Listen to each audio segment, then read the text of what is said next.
Hi, today we will be learning about operators. पिछले lectures में हम देख चुके हैं काफ़ी कुछ कई चीज़ों के बारे में. अभी हम क्या देखेंगे? ऑपरेटर्स के बारे में. ऑपरेटर्स है क्या? जो ऑपरेशंस को परफॉर्म करने में हमारी हेल्प करते, वो है ऑपरेटर्स. ऑपरेशंस को परफॉर्म करने में या इम्प्लीमेंट करने में हमारी हेल्प करते, वो है ऑपरेटर्स. जैसे a प्लस बी, ये लिखा मैंने, ये भी कमेंट आउट कर दो. a और b ये दोनों क्या हैं? ऑपरेंड हैं, ऑपरेंड्स. और ये प्लस क्या है? ऑपरेटर है. ऑपरेटर्स कई तरह के होते हैं, कई सारे होते हैं. वन बाय वन हम इनको देखेंगे और इम्प्लीमेंट भी करके देखेंगे. अभी एक बेसिक ओवरव्यू दे देता हूँ, उसके बाद इम्प्लीमेंट कर करके हम इनको प्रॉपरली देखते रहेंगे. इधर ही एक आपको सब कुछ बेसिकली एक शॉर्ट ओवरव्यू में दिखेगा. ये है हमारे अरिथमेटिक ऑपरेटर्स, यानी जो हमारे अरिथमेटिक ऑपरेशंस को परफॉर्म करने में हेल्प करेंगे. जैसे plus, minus, multiply, divide, modulo. Symbols आपको धीरे धीरे जैसे जैसे आप प्रैक्टिस करोगे याद हो जाएंगे. इनको इम्प्लीमेंट करके डायरेक्टली देखते हैं, वो ज़्यादा अच्छे से हमारे सामने आएगा. लिखते हैं, एक वैल्यू लेते हैं a int a is equal to 8, b is equal to 2. ठीक है. अब डायरेक्टली प्रिंट कर लेते हैं आंसर्स अपने. a plus b. ठीक है.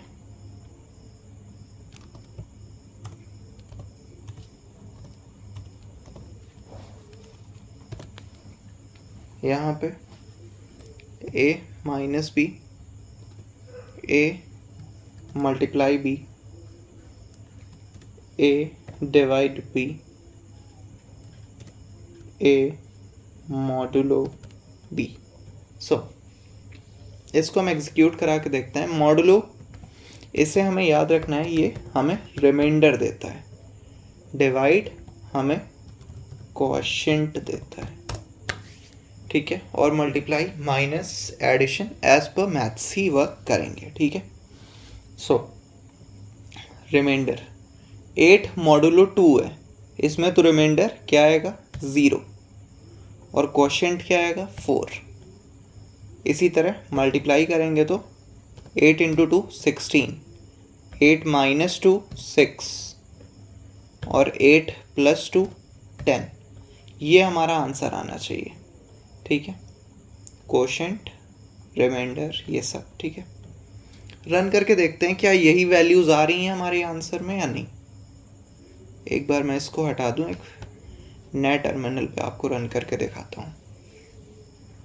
ये देखिए 10 6 16 4 0, यानी जैसा हमने प्रिडिक्ट किया था वैसा ही हमें आउटपुट मिल रहा है. तो ये हैं हमारे अरिथमेटिक ऑपरेशंस. अब इसके बाद हम क्या देखेंगे? अपने अगले टाइप्स ऑफ ऑपरेटर्स देखेंगे, जिनको हम एग्जीक्यूट भी करके देखेंगे. अभी के लिए मैं इसको थोड़ा ऊपर कर रहा हूँ, जिससे हम अपना अगला ऑपरेटर देख पाएँ. ठीक है. अगले ऑपरेटर्स हमारे हैं कौन से?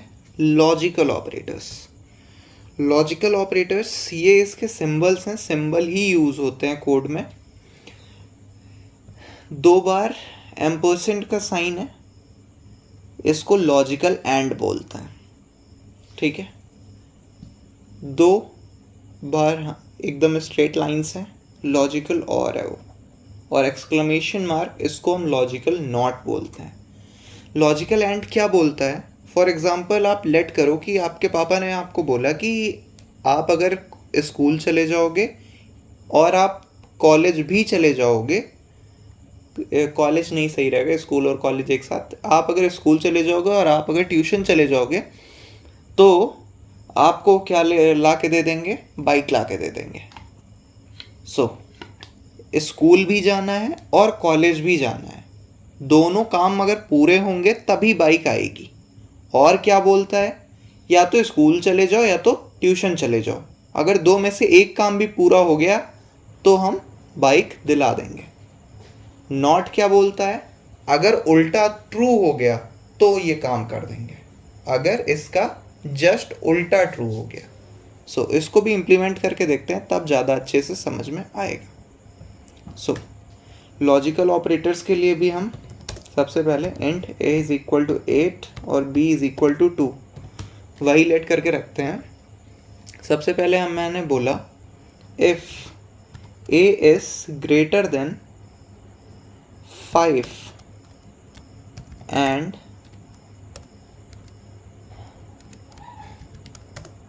b इज लेस देन 5, ठीक है, तो क्या हो जाए, साउट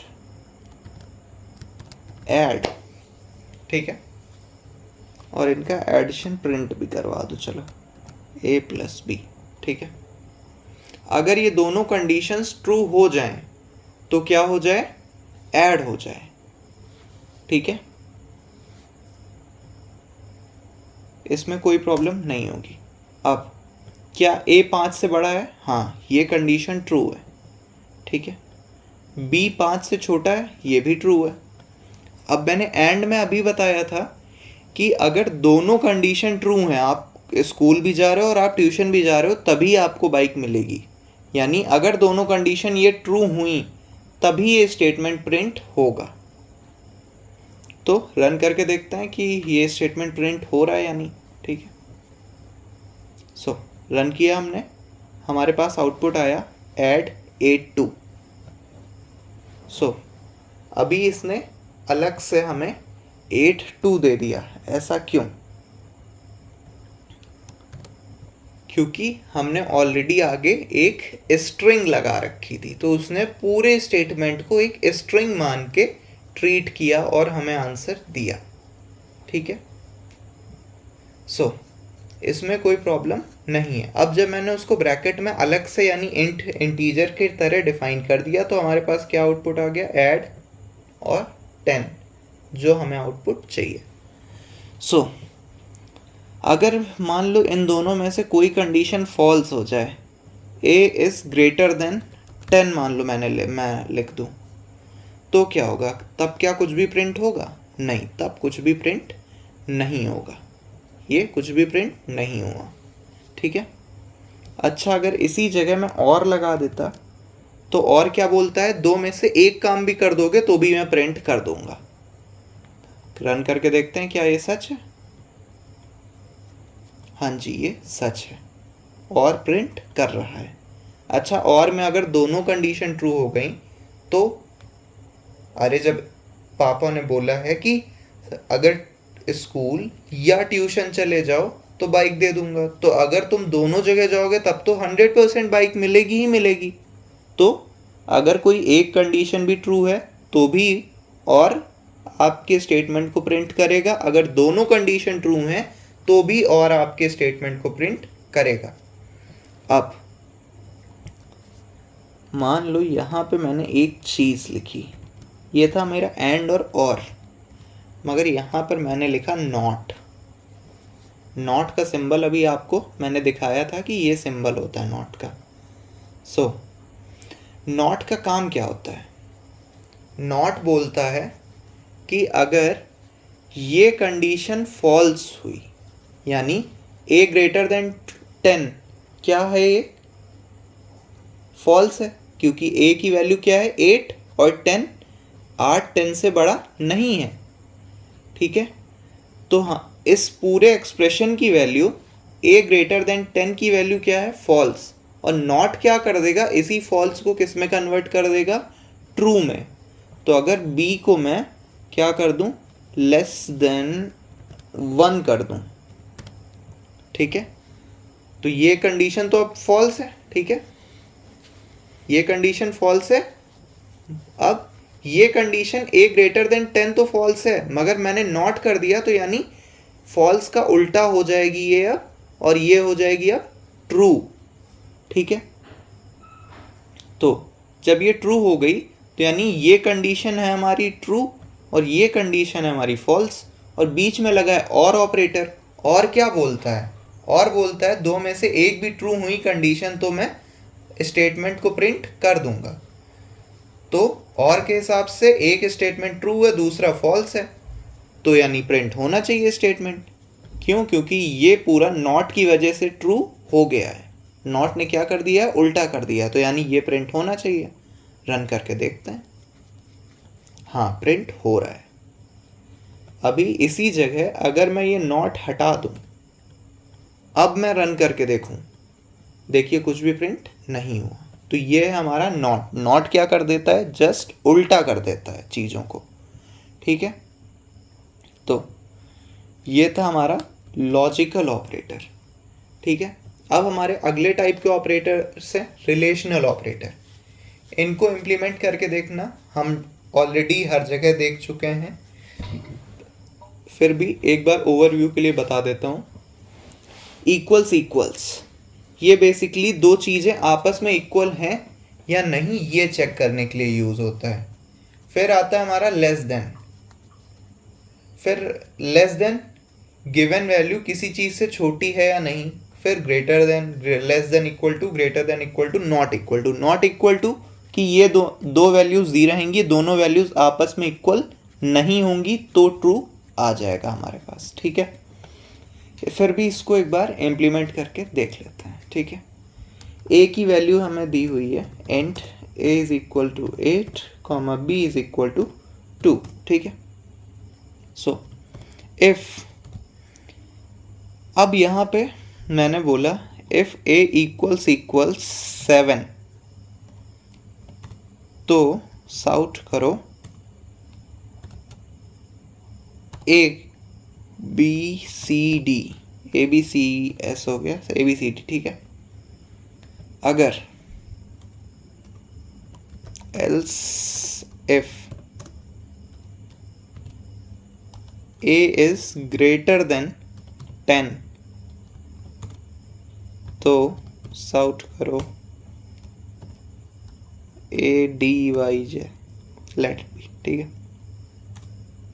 else if a is less than 6, तो क्या हो जाए? सॉर्ट करो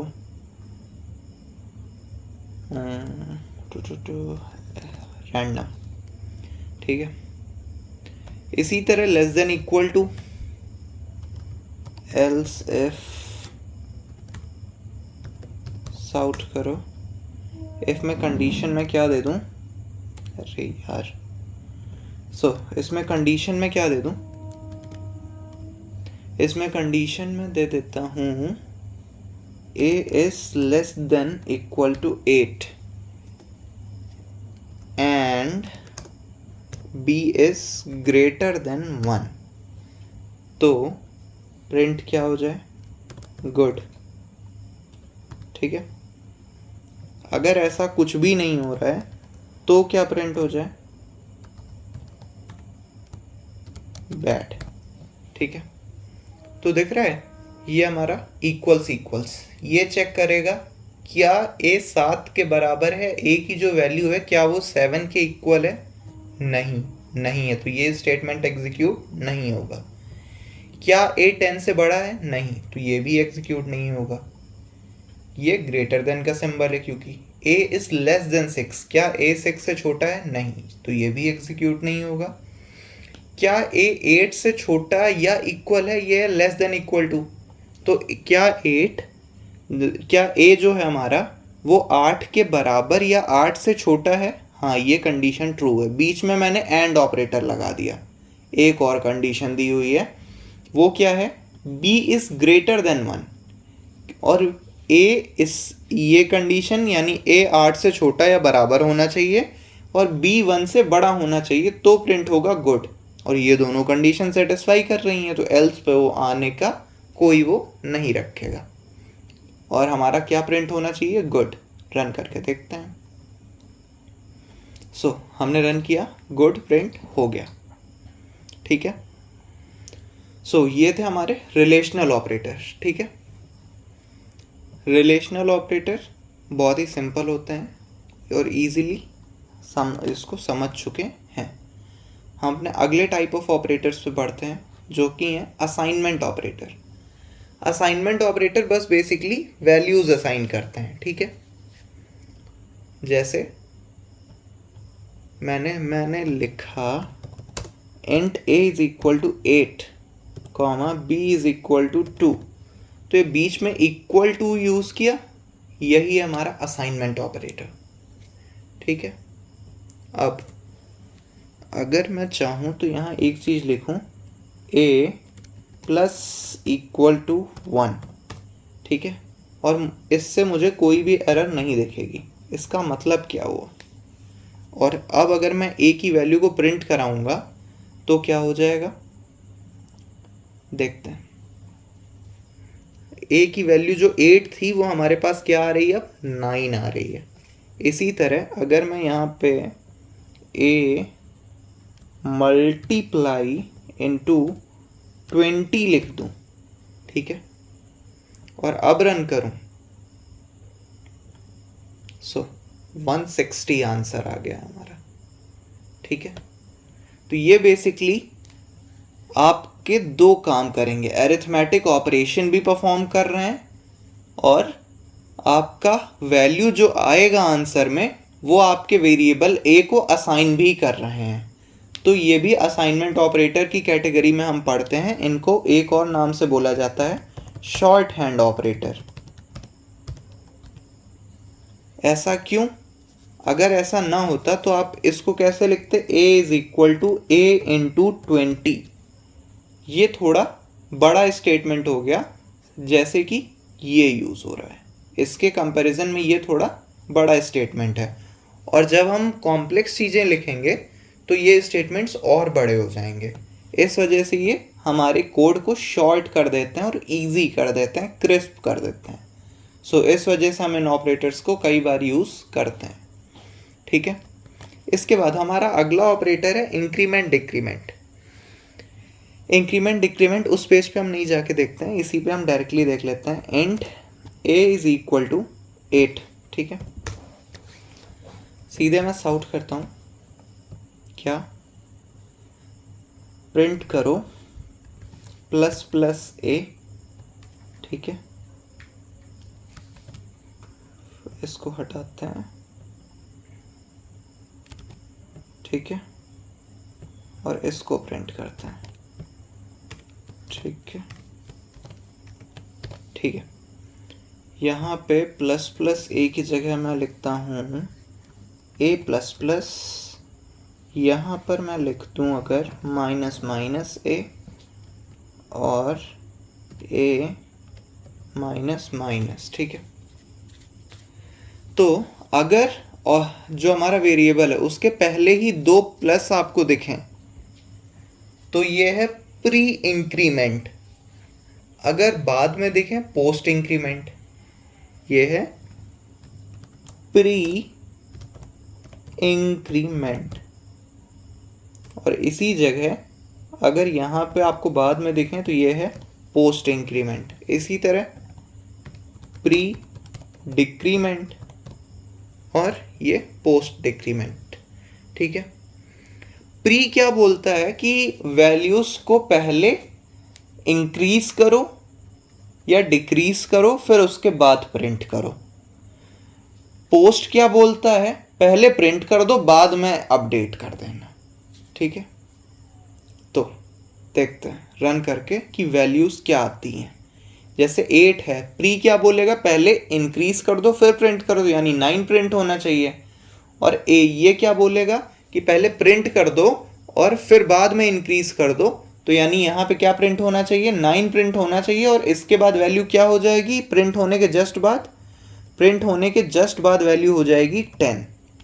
फिर यहाँ पे माइनस माइनस ए है, ये फिर से क्या बोलेगा कि पहले एक वैल्यू कम कर दो 1 ये हमेशा हमें ये चीज़ याद रखनी होगी कि ये वैल्यू जो भी इंक्रीज होगी या डिक्रीज होगी हमेशा 1 से होगी। तो जब हम डिक्रीज करेंगे, इसको करेंगे, तो क्या हो जाएगा हमारा, वो कम होके 10 से 9 पे आ जाएगी और फिर प्रिंट होगी। और यहाँ a माइनस माइनस क्या करेगा, पहले प्रिंट कर देगा, यानी 9 प्रिंट करेगा, फिर उसके बाद डिक्रीज करेगा। ठीक है, तो अगर मैं दोबारा से ये स्टेटमेंट लिख दूं, क्या a को अब मैं अगर नॉर्मल a प्रिंट कराऊंगा और इसके साथ मैं लिख दूं फाइनल। ठीक है, तो फाइनली a की वैल्यू इन सब ऑपरेशंस के बाद में क्या आती है ये देखना है हमें। ठीक है, रन किया हमने, हमारे पास 4 9 आया और लास्ट में हमारे पास आया 8। क्यों? सबसे पहले हमें जो मिला था, वैल्यू मिली थी 8 को उसने पहले प्लस कर दिया, तो क्या हुआ हमारा 9। यहाँ पे उसने बोला कि हम पहले क्या करेंगे, प्रिंट करेंगे, उसके बाद इंक्रीज करेंगे, तो फिर से यहाँ पे क्या प्रिंट हुआ 9, और फिर वैल्यू इंक्रीज होके क्या हो गई 10। यहाँ पे इसने बोला पहले हम डिक्रीज करेंगे उसके बाद प्रिंट करेंगे, तो उसने 10 से फिर से एक माइनस कर दिया, फिर से हो गया वो 9। यहाँ पे उसने बोला हम पहले प्रिंट कर देंगे उसके बाद डिक्रीज करेंगे, तो 9 को प्रिंट कर दिया, उसके बाद डिक्रीज कर दिया, तो वैल्यू हो गई 8, और यही 8 फाइनली यहाँ पे प्रिंट हो गया है। तो ये हमारा इंक्रीमेंट और डिक्रीमेंट, तो हमारे ये ऑपरेटर्स भी खत्म हुए। सो अभी तक हमने अरिथमेटिक, लॉजिकल, रिलेशनल, असाइनमेंट और इंक्रीमेंट डिक्रीमेंट पढ़ लिया है। अब हमारे पास आता है बिटवाइज एंड, बिटवाइज और, बेसिकली बिटवाइज ऑपरेटर्स। उसके पहले हम एक ऑपरेटर पढ़ लें, टर्नरी ऑपरेटर। ये होता क्या है टर्नरी ऑपरेटर? इसको बेसिकली एक बहुत ही छोटे से कोड से अगर हम समझ पाए तो ये ज़्यादा अच्छा होगा। टर्नरी ऑपरेटर बेसिकली इसको हम काफ़ी अच्छे से समझना चाहेंगे, क्योंकि ये काफ़ी अच्छा ऑपरेटर, काफ़ी ज़्यादा कई जगह बेसिकली इंटरव्यूज़ में बहुत ज़्यादा फेमस क्वेश्चंस आते हैं टर्नरी ऑपरेटर पे। टर्नरी ऑपरेटर होता क्या है? बेसिकली ये भी एक क्या है, कंडीशनल ऑपरेटर है। ठीक है, सॉरी, ये भी क्या है, कंडीशनल ऑपरेटर है। Conditional operator in the sense आपको एक कंडीशन दी रहेगी। ठीक है, जैसे int a is equal to 8। ठीक है, सो यहाँ पे मैंने लिखा a is greater than 10 question mark. ठीक है, अगर ऐसा है तो प्रिंट करो गुड, वरना क्या प्रिंट करो, बैड। ठीक है, ये कंडीशन दी हुई है a greater than 10 question mark, फिर गुड और बैड। ठीक है, ये कुछ ऐसे दिया हुआ है। ठीक है, अब ये टर्नरी ऑपरेटर बोल क्या रहा है हमसे, हम इसको देखते हैं। ठीक है, टर्नरी ऑपरेटर हमें बोलता है कि अगर ये कंडीशन जो हमें दी हुई है ये ट्रू है, तब तो जो पहला वाला स्टेटमेंट है ये प्रिंट हो जाए। अगर ये फॉल्स है तो क्या हो, जो दूसरा वाला स्टेटमेंट है वो प्रिंट हो जाए। ठीक है, तो इसमें कोई प्रॉब्लम नहीं होनी चाहिए, क्योंकि बहुत ही सिंपल है हमारा टर्नरी ऑपरेटर। सो देखते हैं कि क्या प्रिंट होता है। एक इसे हम किसी वेरिएबल v में स्टोर करवा लेते हैं। यहाँ पे comma v is equal to 0 कर लिया, और यहाँ पे हमने v इज इक्वल टू में स्टोर कर दिया इसको। ठीक है, इसको ये एरर ना दे इसके लिए हम क्या कर लें, इसको ब्रैकेट्स में कर लेते हैं, जिससे ये कोई भी एरर ना दे, वरना ये एरर ज़रूर देगा।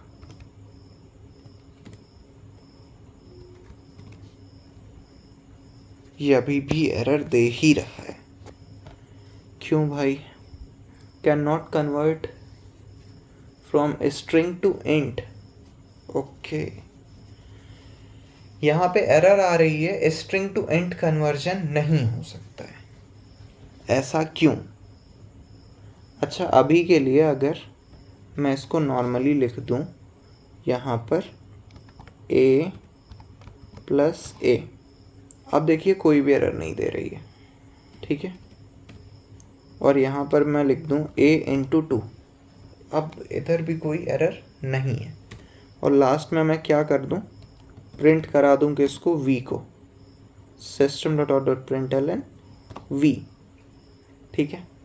अब हमें पता है a की वैल्यू 8 है, यानी a 10 से बड़ा नहीं है। तो बेसिकली ये कंडीशन क्या हुई हमारी, फॉल्स हो गई। सो जब ये कंडीशन हमारी फॉल्स हुई तो यानी जो हमारा पहला स्टेटमेंट है ये तो एग्जीक्यूट होने से रहा, तो हमारा स्टेटमेंट कौन सा एग्जीक्यूट होगा, ये दूसरा वाला स्टेटमेंट एग्जीक्यूट हो जाएगा। तो a इंटू 2 यानी 16 हमारे पास आंसर में आना चाहिए। रन करके देखते हैं, 16 हमारे पास आंसर में आ रहा है। ये हमारे पास बेसिकली वर्क है टर्नरी ऑपरेटर का। अगर इसी चीज़ को आप इफ एल्स स्टेटमेंट्स का यूज़ करके लिखोगे, जब आप कंडीशनल्स पढ़ोगे तो आपको पता चलेगा बेसिकली 4-5 लाइन में कर पाओगे आप। जो आपने काम एक लाइन में किया है वो काम आप 4-5 लाइन में करोगे। सो ये हमारे पास बेनिफिट है टर्नरी ऑपरेटर का, ठीक है। सो अब अगला है हमारा लास्ट टाइप ऑफ ऑपरेटर्स, जो कि हमारा bit wise operator. Bit wise operator भी क्या है, ये बिट्स पर काम करेगा। बिट वाइज ऑपरेटर ये काम किस पे करेगा, बिट्स पे करेगा। Bits in the sense, bits मतलब ये कि सबसे पहले जैसे कोई भी वैल्यू दी हुई है, इंटीजर वैल्यू मान लो दी हुई है 3, तो 3 को सबसे पहले कन्वर्ट करेगा जो हमारी बाइनरी डिजिट्स होती हैं, बिट्स जिन्हें हम बोलते हैं उसमें। जैसे 3 को हम बाइनरी नंबर्स में क्या लिखते हैं, 1-1, या फिर अगर आप इसको सही से लिखना चाहो तो 0-0-1-1, ये हमारा 3। इसी तरह अगर 4 लिखना चाहो तो, या फिर 6 लिखना चाहो तो सिंपल 1-1-0, ठीक है, ये है 6। इसी तरह 12 कैसे लिखोगे, 1-1-0-0, ये हमारा हो गया 12। अब बेसिकली बाइनरी कन्वर्जन आपको आना चाहिए बिटवाइज ऑपरेटर्स समझने के लिए, सो वो आप देख सकते हो कहीं से। सो बिटवाइज ऑपरेटर ये हमारे बिटवाइज ऑपरेटर्स हैं। एंड और जो हम लॉजिकल में डबल एंड यूज़ कर रहे थे और डबल और यूज़ कर रहे थे, यहाँ पे सिंगल सिंगल यूज़ होंगे। एंड और bitwise left shift, bitwise right shift, XOR, bitwise not, bitwise unsigned shift etcetera, ठीक है। अब bitwise left shift, bitwise right shift, ये इम्पॉर्टेंट वो हैं, इनको अभी हम देखेंगे। अभी के लिए सबसे पहले बात शुरू करते हैं एंड और से। सबसे पहले लेट करते हैं int a is equal to 3 और b इज़ इक्वल टू 5, ठीक है। अभी मैंने बताया 3 की वैल्यू क्या होगी, 1, यानी 0-1-1, ठीक है। और इसी तरह 5 की वैल्यू क्या होगी, 1-0-1, ठीक है। तो जो हमारा बिटवाइज एंड बोलता है कि अगर दोनों वैल्यू 1 है तब तो हम 1 देंगे वरना 0 देंगे, ठीक है। तो बेसिकली हमारे पास क्या है अभी, 0-1-1, और इसी के जस्ट नीचे आप अगर ये लिख लो क्या,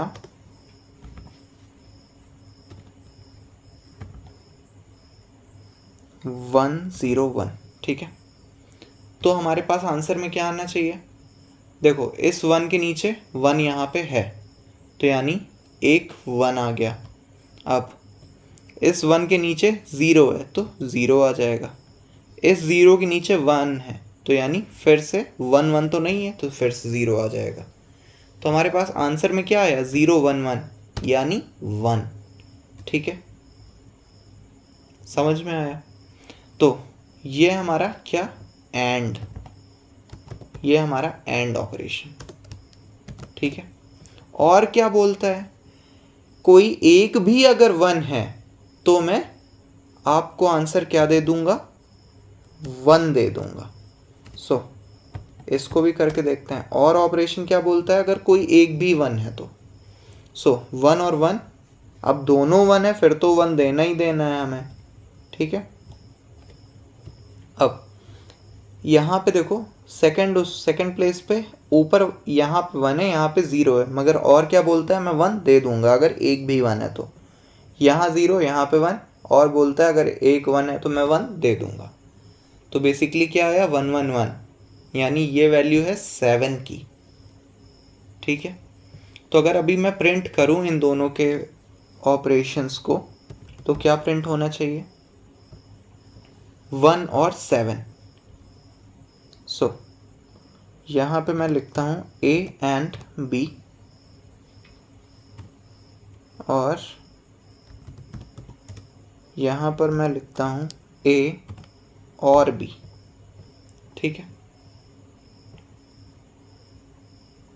सो रन किया हमने, हमारे पास आंसर आया 1 और 7, यानी जो हमारा मेन फंडा था वो काम किया है।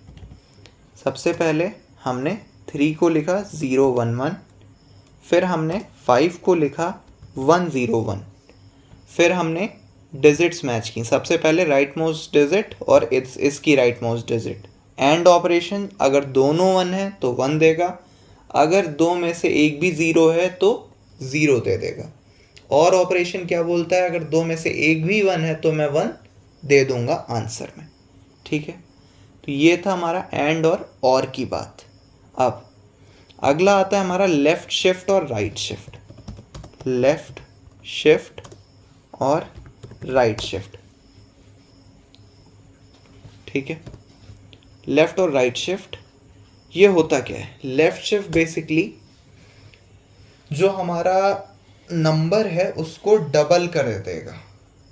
हर एक लेफ्ट शिफ्ट पे हमारा जो नंबर है वो डबल होता जाएगा। जैसे 3 है हमारा, हम डायरेक्टली इसको इम्प्लीमेंट करके देख लेते हैं। जैसे A है हमारा, A को मैंने सबसे पहले लेफ्ट शिफ्ट ही करते हैं। A को यहाँ पे कोई एक इवन नंबर लेते हैं, लेट्स से 8। ठीक है, A2। ठीक है, और शिफ्ट 2। ठीक है, प्रिंट करके डायरेक्टली देखते हैं क्या आंसर आता है। सो हमने रन किया, हमारे पास आंसर आया 32 और 2। मैंने अभी लेफ्ट शिफ्ट बताया कि वो वैल्यू को डबल करेगी। सो हमारे पास आंसर था, हमारे पास A की वैल्यू थी 8, यहाँ मैंने लिखा है 2, यानी A की वैल्यू 2 बार डबल होगी। जब पहली बार A की वैल्यू को हमने डबल किया तो 16 आया, दूसरी बार डबल किया तो 32 आया। इसके पीछे जो मैकेनिज़्म है वो भी हम जब आगे किसी टॉपिक में इस बारे में बात करेंगे तो सीखेंगे। अभी के लिए हमें बस इतना याद रखना है कि लेफ़्ट शिफ्ट डबल करती है और राइट शिफ्ट हाफ करती है। अब हाफ कर रही है 2 बार, यानी सबसे पहले 8 किस में कन्वर्ट होगा, हाफ में 4, फिर 4 का हाफ हो जाएगा 2, 2 बार उसका हाफ हुआ। तो ये था हमारा लेफ्ट शिफ्ट और राइट शिफ्ट। अब इसके बाद आता है हमारा ज़ोर, एक्सॉर। ठीक है, ये क्या बोलता है, एक्सॉर भी एक हमारा बिटवाइज ऑपरेटर है। ठीक है, अब एक्सॉर बोलता क्या है, बेसिकली एक्सॉर हमें ये बोलता है कि अगर दो की दोनों वैल्यूज़ सेम हैं, अगर दो की दोनों वैल्यूज़ सेम हैं तो हम आंसर क्या देंगे, 0 देंगे। If both values are same तो हम आंसर देंगे 0, वरना हम आंसर, अगर दोनों वैल्यूज़ अलग अलग हैं तो हम आंसर क्या दे देंगे, 1 दे देंगे। तो अगर हम XOR ऑपरेटर के सिंबल की बात करें तो ये उसका सिंबल होता है। अब इसके आगे बात करते हैं कि XOR ऑपरेटर का यहाँ पे इम्प्लीमेंटेशन हम कैसे करेंगे। मान लो यहाँ पे 8 नहीं, यहाँ पे 3 ही दिया हुआ था, तो यहाँ पे हमारा क्या हो जाएगा, जब 3 दिया हुआ है तो सीधी सी बात है 3 को हम बाइनरी में क्या लिखते हैं, अभी हमने देखा था 101, सॉरी 011, ठीक है। और 5 को हम क्या लिखते हैं 101, ठीक है। तो XOR ऑपरेटर हमें क्या बोलता है, अगर सेम डिजिट है तो मैं आंसर 0 दूंगा वरना 1 दे दूंगा। 0 और 1 ये अलग अलग डिजिट हैं, तो 1 ये सेकंड डिजिट और इसकी सेकंड डिजिट दोनों अलग अलग हैं, तो फिर से 1, और लास्ट में ये 1 और ये 1 सेम है, यानी सेम डिजिट, तो आंसर क्या आ जाएगा 0। हमारा आंसर आया 110। 110 ये किसकी वैल्यू है, 6 की वैल्यू है। तो अब हम इसको प्रिंट करके देखते हैं क्या हमारा यही आंसर आ रहा है। सो हमने प्रिंट किया A XOR B। Let's say print करते हैं, इसको भी कमेंट इन कर दूं, ठीक है। रन करते हैं। अब मैं इसको हटा देता हूं थोड़ा। रन किया हमने, हमारे पास आंसर आ गया 6। तो यानी हमने XOR ऑपरेटर भी सीख लिया है। ये हमारा टोटल ऑपरेटर्स के बारे में बात है।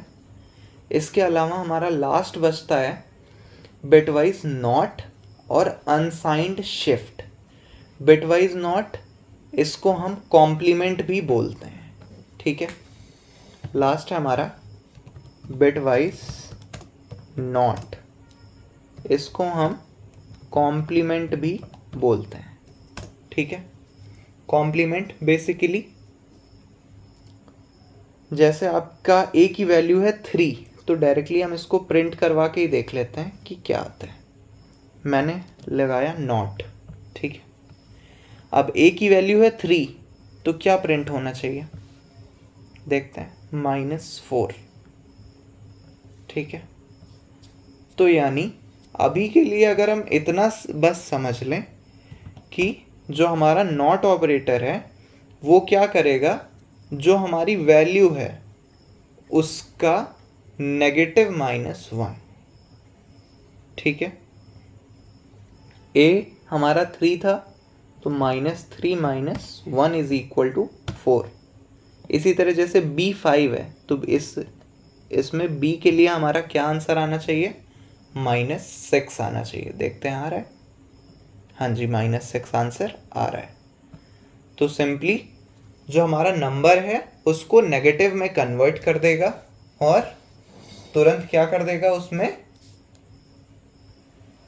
एक माइनस कर देगा। अब लेट्स से A की वैल्यू है -3 या B की वैल्यू है -5, तो क्या होगा, तब ये इसको पॉजिटिव में कन्वर्ट कर देगा और एक माइनस कर देगा, ठीक है। 5 को उसने पॉजिटिव में कन्वर्ट किया और फिर से क्या कर दिया, एक माइनस कर दिया। तो ये हमारा था टोटल क्या, बिटवाइज नॉट, ठीक है। जो हमारा लास्ट ऑपरेटर ये बचा हुआ है, इसको भी अब हटा ही देते हैं, क्या ही फायदा है। लास्ट ऑपरेटर जो हमारा बचा है बिटवाइज अनसाइंड शिफ्ट, इसकी बात हम आगे एक प्रोग्राम में करेंगे जब इसकी नेसेसिटी आएगी। बिटवाइज अनसाइंड शिफ्ट ये अभी हमारे यूज़ का नहीं है, तो इसकी बात हम उस टाइम पे करेंगे जब हमें इसकी एक नेसेसिटी एक प्रोग्राम में दिखेगी। तो that's it, these were all your operators. अगले लेक्चर्स में हम कंडीशनल्स की बात करेंगे, तब तक आप ऑपरेटर्स को प्रॉपरली रिवाइज करें। टर्नरी ऑपरेटर एक इम्पॉर्टेंट ऑपरेटर है, इसको ज़रूर से ध्यान रखें, और लॉजिकल ऑपरेटर्स और बिटवाइज ऑपरेटर्स भी ध्यान से समझ लें। So thank you so much. In next lecture we will be covering conditionals. So that's it for this lecture. Thank you.